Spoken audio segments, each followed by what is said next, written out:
Mes oreilles vibrent pour ces sons doux, parfois forts ou bien violents. Ce sont des goûts et couleurs qui sont trop souvent jugés pour un rien. Ces jugements-là couvrent aussi bien d'autres horizons que la musique, en entendant la mer qui se déhanche, les orages qui rugissent en mélodie. Je crois bien avoir le mal de mer, dont le goût amer imprègne mes écrits. J'écoute trop souvent ces voix dans ma tête, comme si elles étaient ma loi.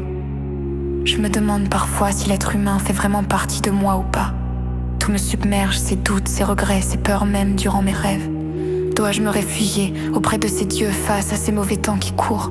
Ma vision n'est que troublée par ce brouillard épais. Pourrais-je obtenir la paix? Je rédige pour ne pas me perdre, pour adoucir cette souffrance qui ne compte pas. J'écoute ces musiques qui transcrivent ces émotions, mais parfois je peux en écrire.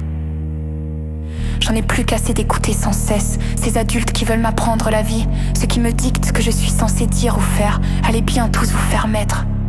Comment prendre de l'élan si on me rabâche sans cesse ces mêmes discours? Alors je m'écoute et je m'enferme avec ces pensées complexes ou bien suicidaires, oubliant que la vie existe, que le bonheur peut se trouver dans ces choses simples. À trop m'approcher de la lumière, j'en ai ramené les ombres qui n'ont su que grandir.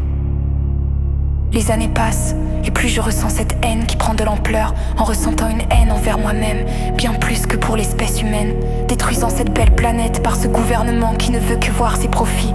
Je me regarde dans le miroir et je ne peux qu'apercevoir une rage d'une bête sauvage. Dans ces informations télévisées, il y a de quoi tomber dans la folie comme Harley.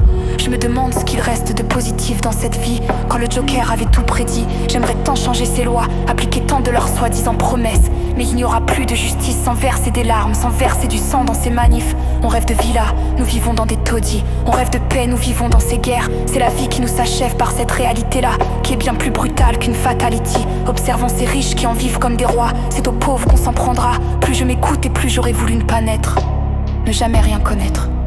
J'écoute ces pensées, et plus j'explore ce qui ne va pas, et plus on viendra m'en couper les droits. Je me demande où sont passées ces valeurs en ces temps où nos ancêtres étaient encore en vie. On m'a promis une belle liberté, mais apparemment ce n'est que dans leur sens que ça les arrange. Car si tu oses prendre des discours qui les dérangent, on viendra te mettre 6 pieds sous terre. Nous parlons sans cesse de la politique, mais ça va bien plus loin que ces quelques frontières. La vie n'est qu'un jeu de type soul que j'aimerais tant poser la manette sans sauvegarder. J'écoute ce que je pense être. Au final, qu'est-ce que j'écoute si ce n'est que le silence de ces mots? Depuis tout ce temps, j'ai eu l'impression d'être forte, mais ce n'est que l'alcool qui me pousse à l'être. J'ai accumulé un autre problème que je dois éradiquer de ma vie, mais la vie même est un problème. J'en ai versé des larmes, à en être faible. Est-ce que j'ai été si faible d'avoir été si forte depuis longtemps, à me faire taire sur mes sentiments? Est-ce pour cette raison que ces gens viennent à faire la guerre? Le monde ne tourne plus trop rond et au final, je crois que moi non plus. J'aimerais tant être moi par moments.